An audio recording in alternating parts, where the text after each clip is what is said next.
What's going on, guys? Welcome back to the channel. In this video, we're going to be taking a look at this beautiful 2023 Hyundai Ioniq 6. Now, if you guys are familiar with the channel at all, or you've watched my podcast, Metz Tech, you know my co-host Colin recently bought this 2023 Hyundai Ioniq 6. This is an SEL trim. It's in Onyx Black. It's absolutely beautiful. You've got the full pixel headlights and everything. It's an amazing vehicle. I've been test driving it for about a day now, and I just wanted to show you guys all around this vehicle and give you some of the things I love about it and some of the things that aren't my favorite. We'll talk about all of it in this video. Let's get started. Starting up front with this design. It's a very, very modern design, very smooth, which is kind of interesting because a lot of vehicles these days are trying to get more angular. Even inside of Hyundai's lineup itself, you see a lot of angles on the Ioniq 5. You see a ton on the new Santa Fe, but you really can't talk about the Ioniq series at all, especially the Ioniq 6 here, without talking about these pixel headlights. So it's hard to see because it's bright, but you can kind of see there. The flickering is caused by the camera. It doesn't actually look like that in real life, but these will actually light up, and these are each individual little pieces that encompass this entire lighting system. Then you have this cool kind of square accent that runs around your high beams and your regular beams, and then you have more accent of those pixel themes here and here.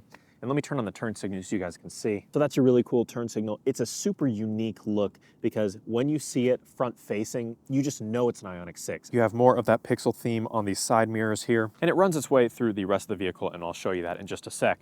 But talking more about this front fascia here, you've got this down here, which is really neat. It's actually active ventilation here. So these will close up when they're not needed. And then when it needs that extra air to pass through, basically, it'll open those up. It makes the whole front fascia feel like it's alive, which is really kind of cool. Just a really nice look overall. You guys can kind of see that there with those pixel headlights. And then let's take a look at the frunk.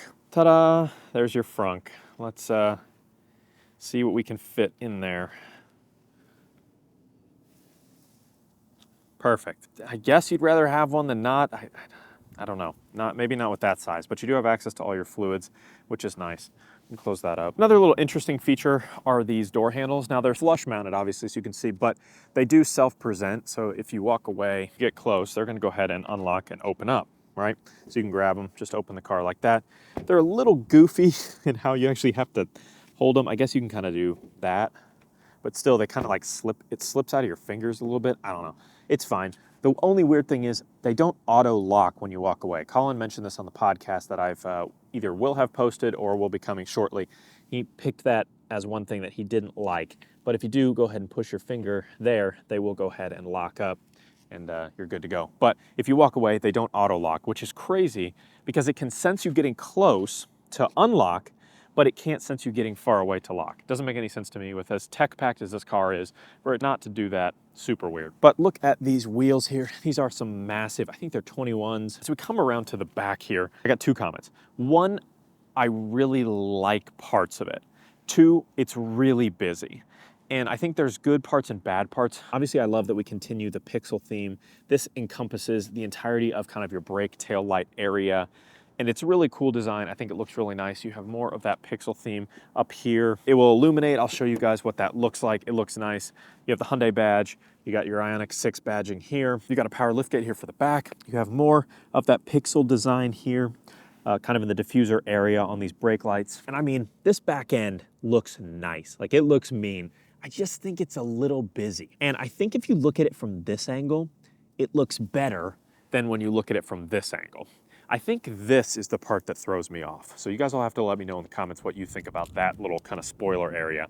Kind of almost like two spoilers, because there's like one here and then there's this. So like the top spoiler, I think could go, and I think this would look a lot cleaner. Like I said, push this button, power lift gate, opens right up, give you some nice cargo space. Colin's got way too much stuff in here, but you guys can roast him in the comments and put that down there. We'll go ahead and hop inside the cabin, take a look. All right. So here inside the beautiful Ioniq 6 cabin, let's just talk about what you got here. Nice leather wrap steering wheel here, really cool design on the steering wheel. We can turn it on here and see everything kind of get lit up for us here. In just a sec, I'm gonna give you guys a list of things that I really like about this car after driving it for a day and things that I don't like, but we'll get to that in the test drive portion. But a little bit of a spoiler, the interior falls into both of those categories because some of the design I mean, most of the design, really, I love. Like, I love this accent here. I love this piece here in the speaker grille. And some of the materials over here I really like as well. And then just some of them I don't. And I think that's okay. I don't think you have to like every single material in every car, but you know, just wanted to kind of point that out. Some of them I really like, some of them I don't like. I like how this kind of works as your entire armrest slash door handle. Obviously you'll open it that way, but then you kind of grip this to push and pull. Some of this stuff looks weird on this model and in the US because in the UK, you would have your side view mirrors, basically. You just have little cameras there, and then there's a screen here where your side view appears so you can see what's to your left and right. Really wish they'd freaking make that legal in America. That's so stupid that it's not and would be awesome. Also up on the Limited, you can get your blind spot, you know, monitor cameras. You don't have that here on the SEL. But some of the other materials here that I really don't like is like this material is like super scratchy, and I feel like you could really mess it up if you like scraped it with something. This material is kind of nice on the sidebars here. I like that. Big open gap pass through right there. You can store stuff down there. And again, that pixel theme, boom on the wireless charging pad, boom on this textured piece, boom on this light here. Over here, USB-A, which is wild. You've got pixel themes on the floor mats here. You've got pixel theme on this little accent above the vents. And then you've got just this kind of navy blue, gray plastic and a little bit of an LED light that runs across. You do get LED lighting. I'm not sure if you have it on the SEL, but it'll light up the door panels here. It looks super nice. It's a really soft lighting that kind of works its way up the little accented ridges.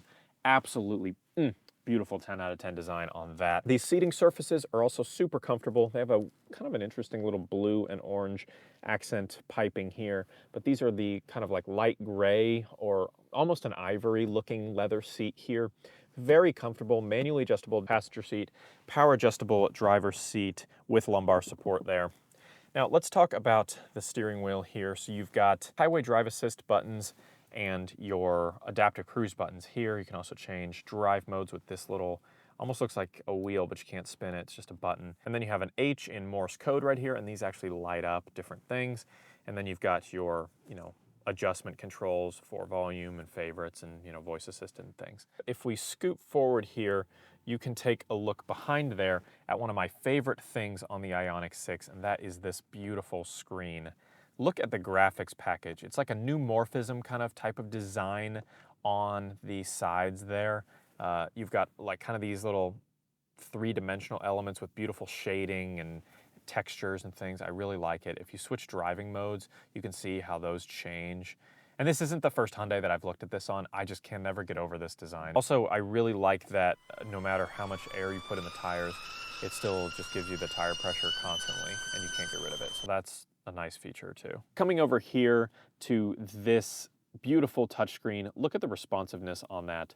Absolutely top notch. You've got built-in navigation, you've got wired, which that's unfortunate, but wired Apple CarPlay and Android Auto, seat heater, on-screen climate control. You obviously have a rear view camera, you know, which we'll talk about in a little bit, but yeah, everything you expect to see. These screens are huge, beautiful, super awesome. Auto-dimming rearview mirror up top, you know, pretty simplified cabin elsewhere, but I think you've got just some nice accent touches and things. I also did want to hop to the back seats real quick. I really like the door design back here. Really cool, nice little pocket here and down here as well. But I just wanted to show you how much space you have back here. It's almost unbelievable. But we can go ahead and hop in. I mean, guys, like, I mean, you could completely relax. And I had this seat where I would sit as a 6'1" driver. I didn't do that scuff, that was already there, Colin. And I mean, you've got charging ports back here, you've got rear vents, a little pocket down there. The only thing that's kind of weird about this car is that the cup holders are really small. I don't have my water bottle with me, but like that's a really tight little cup holder. So you'd probably be better off just using the ones that fold down here on the armrest. But even the ones in the driver's door up there are super, super small and hard to get even normal size cups into. So really, I think you're more gonna be using those two and then the ones that are back here. Those are gonna be your best bet as far as cup holders go. That's the only other weird quirk back here. But you do have, you know, net here for pockets, and I mean, it's just unbelievable the amount of legroom that you've got back here. Headroom is okay. It's kind of close here, not terrible, but if I was a little taller, if I was like 6'4", you'd definitely be pushing your head. You'd have to slide down Otherwise you'd be hitting it. But, you know, where you don't have all that headroom, it makes up for it in just ridiculous amounts of legroom back here. All right, let's take the Ioniq 6 for a little test drive. Go ahead and hit the push to start, toggle here, and we're ready to go. So again, during this test drive, I'm gonna talk about the things that I really like about the Ioniq 6 in my day or so of using it, and the things that just I don't love. They're just not my favorite. They could easily be improved on, but they're just not quite there yet. And I don't really have a set number. I just have a couple written down, so just bear with me there. Starting with the things that I really like. One, the exterior. Absolutely killer design. I love what Hyundai is doing across the board. Santa Fe, Ioniq 5, Ioniq 6, new Sonata, new Kona, everything looks good. But the Ioniq 6 is kind of in a class of its own. It's really, really impressive, and I'm a huge, huge fan of what they've done with this so far. And a lot of these things are just gonna get better. So I hope they keep the design really, really similar to what it is. The only thing that I think needs a little bit of work is the back end. I just think it's too busy. If they took the top lip off right under the windshield, just took it off altogether, or got rid of the one little spoiler and made it kind of pixel themed, but still took the top off. Something along those lines I think would fix this thing entirely. Because the back end, as good looking as it is just too chaotic for my liking. The front end, perfect. Although, I definitely think they could add more of a frunk. That's ridiculous. That's not a frunk, that's nothing. Don't call that a frunk. Interior. Excellent interior. I love the way they've designed the nice little accent pieces throughout. You have some really cool design elements here. You have these kind of little wings that flare up. They don't really seem to make sense because they kind of block part of the door. It's kind of like two pieces that weren't meant to go together kind of went together, but for some reason it just works. Hyundai just makes this stuff work, and I don't know how they do it. This would be like where your side view mirror camera screen would be on models overseas, but of course, you know, United States, boring, can't do it. Safety reasons, stupid, whatever. But a lot of the other design changes I love. I love the look of the seats. I love kind of the way that the door protrudes here with the speaker grille and this textured element here. All of that's great. I love the bolstering along the side of the center console here. I don't like this material where your window controls are. It's just too scratchy. This is a high contact area, and I just think it doesn't work. But I really like the pixel theme throughout all the different accents and the way that the trim works, and there's just so much to love about this cabin. It's really a beautifully designed cabin. Nice steering wheel with grooves, a little bit of a flat bottom sports style to it. You've got the little, you know, LED lights that indicate different things that are Morse code for H. All that stuff is so well thought out and just smart, and I like that. So for the most part, the interior is great, except for this center area with the scratchy bit. The other thing I don't like about the center console is that this is where your window controls are, and I just think having window controls not on your left-hand side where your hand goes naturally to open the windows, I think is a bad choice. I'm not one to be against non-traditional design. I like the yoke steering wheel that Tesla does, and I like touch capacitive buttons that Volkswagen does. Like, I love these non-traditional ways, but having the window controls over here is just hard to get used to for me. Again, one day driving this. If this was my daily, I'd probably be completely used to it, and I wouldn't be used to reaching over here for windows. It's just one of those things you have to get used to, but from first test, not my favorite design. The other thing I really don't like is this shift stick here. It's way too big, and in general, this whole steering wheel area is kind of a miss for me. I really like the screens, obviously, that's fine, but the steering wheel blocks part of the screen, and you know, you can adjust it, but you can't adjust it high enough really to where it unblocks the entirety of this. I guess you kind of can, but I would have this a little bit less blocked off. And I don't like how big all of these different control arms are. With the light stock being huge, the wiper stock being huge, and then the gear shift being huge, it just needs to be slimmed down a little bit. You could remove it all together, but I think the better plan would be to combine the lights and wipers into one stock, put them on the left side, and then for the right side, get rid of the wiper one. Obviously you won't need it because it'd be combined on the left, and move the, you know, shift stock up one. That's my fix for that. You know, Hyundai designers, you're welcome if you want to do that. You know, that's the more, you know, traditional move, but I would also be fine if they got rid of a traditional gear shift stock altogether and moved it to, you know, steering wheel controls or on-screen controls, and or somewhere in this large center console area would be fine too. There's a million ways you could go with it, but this is just not my favorite. Or here's another one. You have a button for your drive mode selection right here. Put another button on the other side that is your gear shift. Make it a toggleable wheel with a button in the middle for park. There you go, Hyundai designers, there's another free one. It's just the way it is now. I think if you look at it, you're like, holy cow, there's 3 massive stocks, there's paddle shifters for regen, it's all over the place.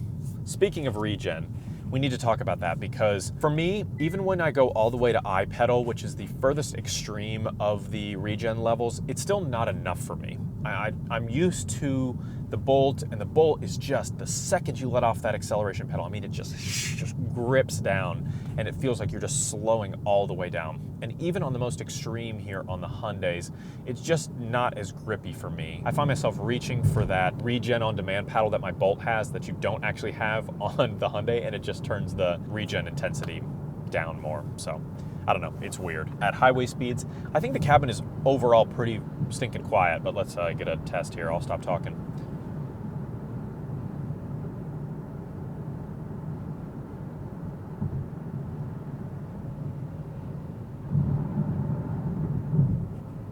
It's right around 67 on average dBs on the highway, and we'll get off the highway as well and let you know, but I'm gonna put it down into sport mode, slow down for a bit, and just punch it.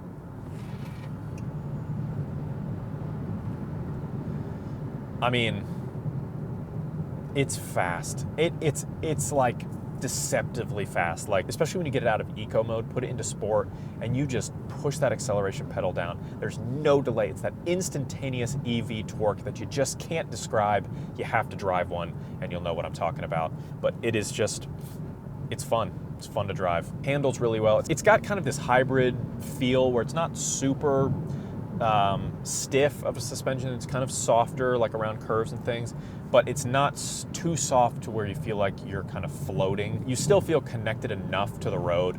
Like when I you really take it into turns and stuff, like you can feel it. It's got plenty of grip. I'm not gonna slow down too much around this curve here. I'm really gonna hang on to it. And then punch it out of the curve. Oh, it just grips. It really grips.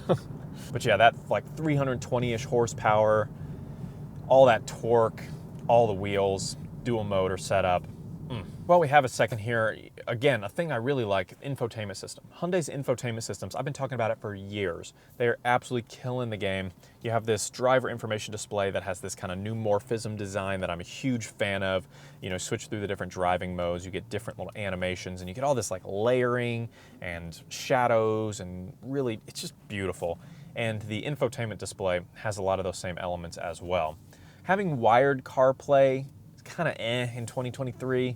That could definitely do for an upgrade, and I think it will. I think even we see in the newest Sonata that you actually have wireless CarPlay, even at the larger screen sizes here. One thing I will say, this doesn't have the surround view system, so you can't see like, you know, front view, side view, and everything. This just has your rear view camera, and the camera quality on the rear view camera is just really not good. I don't know how to put it any nicer than that. It's just bad, honestly, flat out bad. It's super blurry. I don't think you can get rid of the parking sensors, so you just have, it only takes up this much of the screen. It's kind of fuzzy. It's just not good. I feel like they cheaped out there a little bit. I feel like this could have been a better rear view camera system. We have a limited Ioniq 6 on the lot at the dealership I work for, so I'm gonna grab that one and get some B-roll and see if the camera looks any better with the Surround 360 camera. So like I mentioned, we had a 2023 Limited on the lot. I ran and grabbed it. It's right here.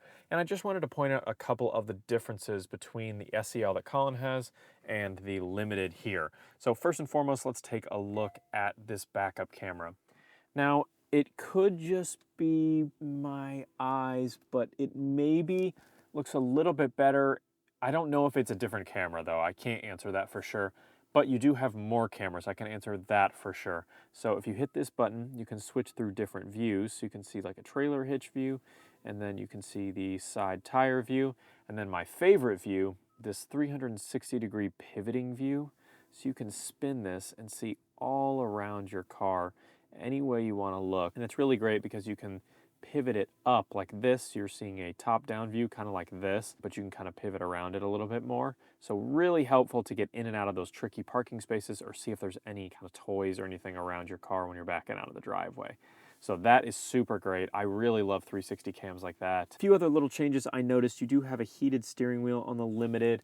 You do have a sunroof as well. It's a nice big piece of panoramic glass outside. You have position memory on your seats here, and you have a Bose audio system here. So you have the same kind of speaker grill, but you just have the Bose option now with more speakers. You get them on the A-pillar right here, as you can see. One other really cool thing I wanted to show you guys is one of my favorite features that Hyundai has, and it is remote smart park assist. You've probably seen the commercials with John Krasinski, the smart park, those ones. It's the same thing. So if you go ahead and lock your car, remote start it, then if you use the buttons on the side of the key fob right here, you can actually move your vehicle forward and backwards just using the key fob.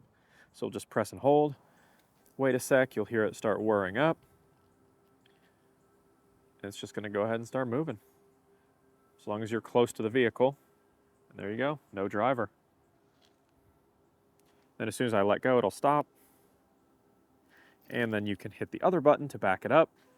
There it goes. And it's super safe too. I can walk right in front of it and it stops automatically.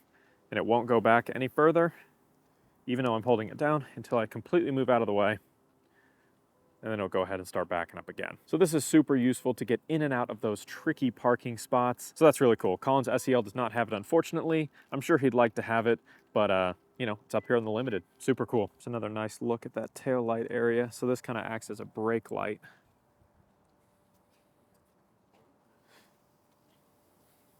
I love the pixel theme so much. I also took the Limited for a test drive because I wanted to try Highway Drive Assist. Now, Colin's SEL does have Highway Drive Assist too, but I just didn't end up using it because I was too focused on talking about what I liked and didn't like about the car. And honestly, one of the things I love the most is the Highway Drive Assist too. So getting to use it on the Limited and test out that auto lane change was absolutely awesome. You guys can see it in action here. Such a cool highway driving assistant, and you don't even have to pay extra for it. Another thing that Colin said on the podcast that I hadn't experienced until driving it around, but he said it makes a lot of noise. And he was saying that kind of when you're in stop and go traffic, when you're going past 25 miles an hour, then slowing back down, going past 25, slowing back down, the whirring kind of like comes in and out like really aggressively, and it's loud, and he's dead on. It is very loud. It makes a lot of noises. It beeps when you get out of the car. It beeps a lot when you're reversing. It just yells at you a lot. I don't know how to put it any other way than that. It yells at you a lot, and the kind of EV whirring sound is pretty aggressive. So this is the problem with kind of these legacy manufacturers, is that a lot of this stuff could get fixed because it's all software, right? Telling it when to turn this sound on and stuff. You can fix all this with software. Now, will they? Probably not, but you can. They just don't. So it's ridiculous. Now that we're on this kind of side road at, you know, city speeds, let's go ahead and get the sound test here.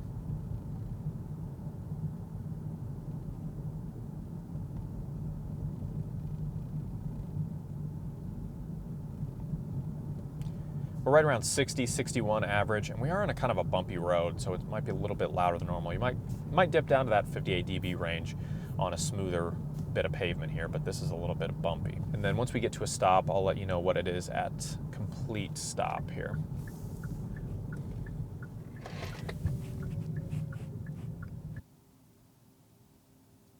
$40 at idle, if you will. Let's punch it out of this curve here. I'm just gonna roll for a sec and then put it in sport mode first. I'm not gonna go all the way to 60 because we're on a side street here, but that's from a little bit of a roll. That was like a 1 to 2 mile an hour roll, and man, it has plenty of speed, plenty of torque. So yeah, just a few little things here and there that just aren't my favorite, but overall, I mean, I've driven a lot of EVs, and man, this is just really fun to drive, and it's just a really smooth, relaxing, if you want it to be, experience. If you want to punch it, absolutely can. If you want to take it slow, absolutely can. And my range has been great too. It's been very accurate as to what I started with and what I ended with after that range. If you want any more thoughts on it or you have any specific questions, I'm sure Colin will let me grab his car again and shoot another follow-up video answering some of your all's questions. But if you're in the market for a sporty, sleek, really fun to drive, tech-packed sedan in the EV space, the Ioniq 6 is well worth your time to check out. Go test drive one. I promise you will not regret it. But again, we can talk about it down in the comments, absolutely. So thanks so much for watching, guys. I hope you enjoyed this video. If you didn't, leave a comment letting Colin know down in the comments section. But if you did love it, leave him some love down there. Huge shout out to him for letting me borrow this for the day to make a video on. And I'm happy to make a follow-up video, like I said, if you guys have any questions about the Ioniq 6. And don't forget to hit that subscribe button so you don't miss every single new video the second I hit publish. We'll see you in the next one.